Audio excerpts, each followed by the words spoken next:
Muchas voces, muchas opiniones, muchas perspectivas de la decisión de la jueza Heredia sobre el expresidente Álvaro Uribe, tema fundamental para los colombianos en las últimas horas.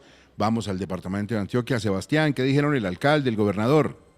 Pues mire, Gustavo, los dos, Federico Gutiérrez, alcalde de Medellín, y Andrés Julián Rendón, gobernador de Antioquia, rechazaron el sentido del fallo en el caso del expresidente Álvaro Uribe Vélez. El alcalde de Medellín, Federico Gutiérrez, además envió un mensaje de solidaridad al expresidente y su familia.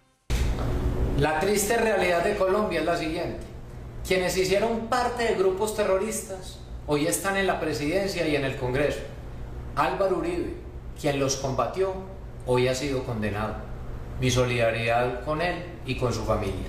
Además, el gobernador de Antioquia aseguró que son otros, según él, los que han recorrido las cárceles de Colombia y de Estados Unidos para ofrecer y presionar prebendas judiciales, según el gobernador, a cambio de falsos testimonios. Soy respetuoso de nuestras instituciones y de las ramas del poder. Estoy convencido que la administración de justicia prevalecerá en este caso, porque deberá imponerse su objetividad e independencia. Se cumplió el escenario impensable, Uribe procesado, mientras los guerrilleros están impunes, gobernando y legislando. Gustavo, los líderes políticos de la derecha en Antioquia han manifestado que ya están visualizando la posibilidad de convocar unos plantones y movilizaciones en favor del expresidente.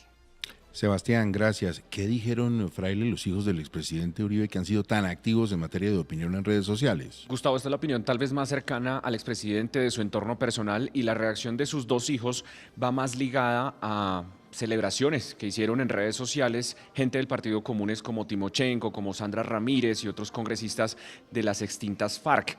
Para Tomás y Jerónimo Uribe, Gustavo, entendiendo por supuesto lo que significa eso personalmente y familiarmente, es un triunfo de la guerrilla lo que sucedió ayer en los juzgados de Palo Quemado. Dicen ellos, la fiscal elegida por Petro pidió 10 años de cárcel y 2.000 millones de indemnización. Mientras tanto, los jefes de las FARC y Petro celebran desde el poder sin haber pagado un día de cárcel para que reciban sueldo del Estado. La juez Sandra Liliana Heredia logró escribir una sentencia de 1.000 páginas en tiempo récord en 2 semanas. Colombia pierde por lo pronto al líder de la oposición y hacen una convocatoria que seguramente es lo que vamos a empezar a ver en redes sociales de aquí a que se dé el siguiente paso, que es la apelación. Pido a los profesores y a todos los estudiosos del derecho, amigos, independientes o detractores, debatir el caso, visibilizar las pruebas y repasar los videos de todas las audiencias. La verdad siempre triunfa. Hoy ganaron las FARC y sus amigos.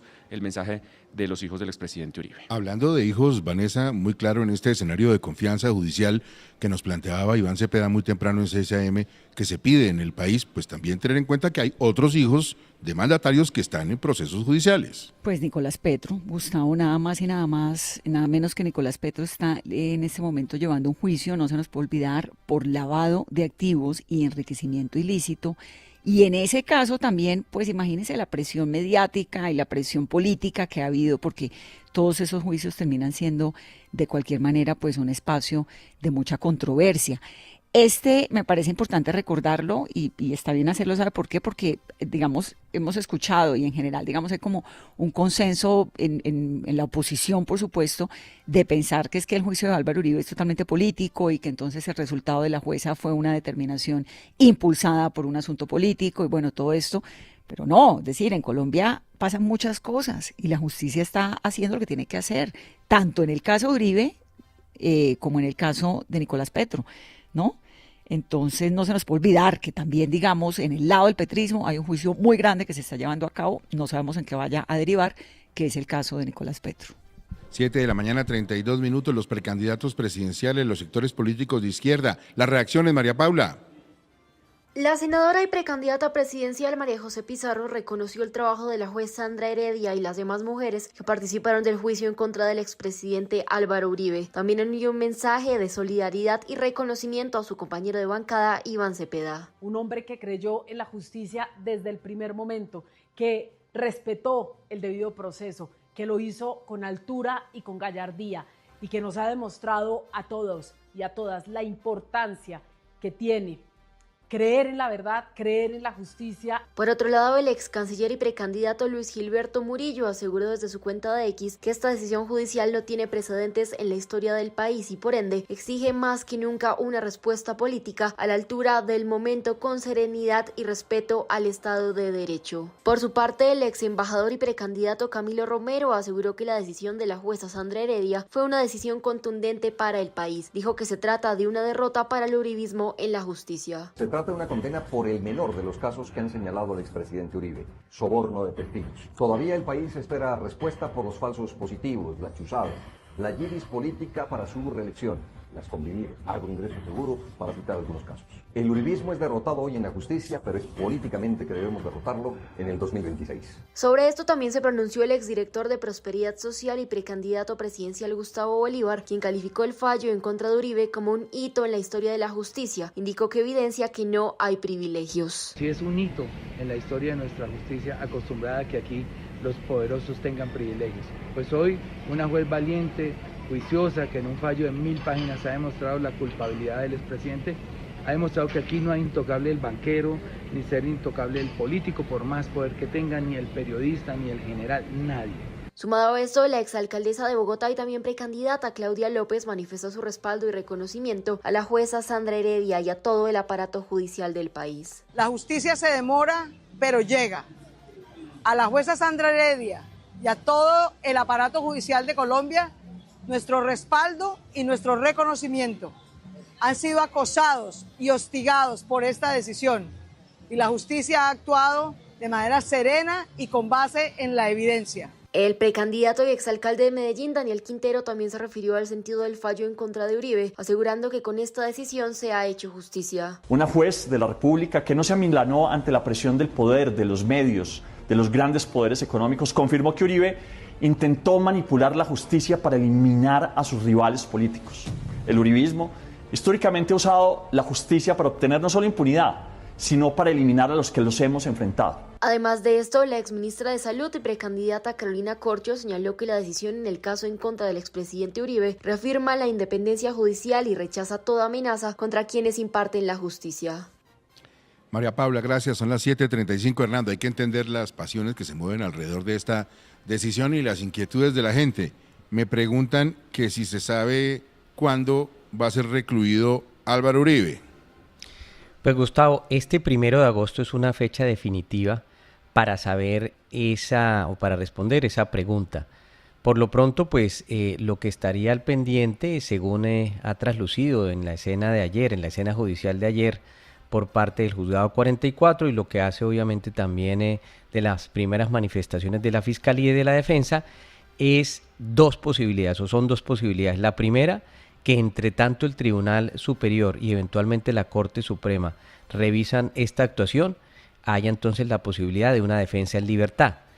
En caso de que no lo fuera así, entonces se ha hablado de una domiciliaria, teniendo en cuenta distintas circunstancias. Lo primero, la comparecencia, en este caso de la persona que fue condenada ayer, del doctor Uribe, y lo otro, lo que hace específicamente de su edad. Sin embargo, Gustavo, lo más importante y lo que yo quisiera reiterar hoy y siempre es el respeto a los fallos judiciales.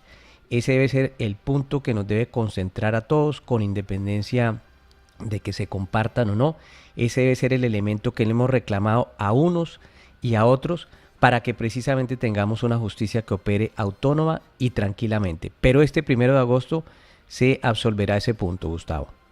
7:36, vamos al Caribe, en Barranquilla. ¿Qué se dice, Martín? Diversas reacciones, Gustavo. El senador del Centro Democrático, Carlos Meisel, dijo que el fallo no es definitivo y que se acudirá a todas las herramientas legales y que esta decisión, ha dicho, no doblegará al partido. Según ha dicho el senador Meisel, en el proceso se cometieron irregularidades y que esperan queden en claro en las siguientes instancias. Así lo mencionó. Muchos que se declaran víctimas del presidente Uribe, como el ministro Montealegre, encarceló a su hermano. Magistrados de la Corte Suprema de Justicia como Barceló y Hernández debatiendo cosas confidenciales del proceso en medios de comunicación. Aquí se cometieron varias irregularidades en todo este proceso. Hay otras reacciones. El senador liberal Mauricio Gómez expresó su solidaridad con el expresidente Uribe y dijo que confía en que podrá apelar y continuar el proceso con plenas garantías. También se ha pronunciado el expresidente del Senado, Efraín Cepeda, dijo, comillas, toda mi solidaridad con mi excompañero en el Senado, el expresidente Uribe, un demócrata colombiano que siempre le ha servido al país. Estas son las principales reacciones desde los congresistas, Gustavo, del Caribe colombiano. Martín, gracias. Ahora, en todo esto hay que buscar escenarios del pasado para entender el presente. Cristo, mucha gente, a propósito de todo lo que ha pasado en las últimas horas, se pregunta, ¿y cómo fue que comenzó la enemistad entre Iván Cepeda y el expresidente Uribe? ¿Cómo terminó? ¿Qué movió a Uribe a denunciar a Iván Cepeda en ese momento de la historia? Pues mire, Gustavo, se ha dicho que este proceso empezó hace 13 años. Hay una historia larga, obviamente hay unas diferencias políticas de fondo entre Álvaro Uribe e Iván Cepeda, pero no todas esas diferencias políticas terminan en un pleito judicial. Esto comenzó, Gustavo, en un debate, óigase bien, cuando Iván Cepeda no era senador de la República, sino representante a la Cámara de la Comisión Primera en el año 2012. Iván Cepeda hizo un debate en ese entonces sobre un atentado que se le hizo en la cárcel a uno de los testigos estrella de todo este proceso, el señor Juan Guillermo Monsalve. Y a propósito de ese debate que hizo el senador Cepeda, entonces reaccionó Álvaro Uribe para poner una demanda. El debate era sobre la famosa Hacienda Guacharacas, la creación del grupo de los 12 apóstoles y los vínculos que según ese debate tenía el expresidente Uribe o su familia con los grupos paramilitares de la región. Después vino un segundo capítulo de esta confrontación en septiembre del año 2014, ya cuando Iván Cepeda era senador de la República, que se plantea nuevamente un debate sobre el paramilitarismo en Colombia y el senador Uribe sale de la plenaria del Senado a la Corte Suprema de Justicia para radicar demanda contra el senador Iván Cepeda. Y allí comienza todo este proceso de los últimos 13 años, que en el trasfondo lo que ha tenido es precisamente la discusión de los últimos años en Colombia sobre los vínculos que presuntamente tendría el expresidente Uribe con los distintos grupos paramilitares. No se dilucidó en este proceso jurídico esos vínculos, no se determinó sobre esos vínculos, pero en el fondo ese ha sido el debate político y judicial de los últimos años.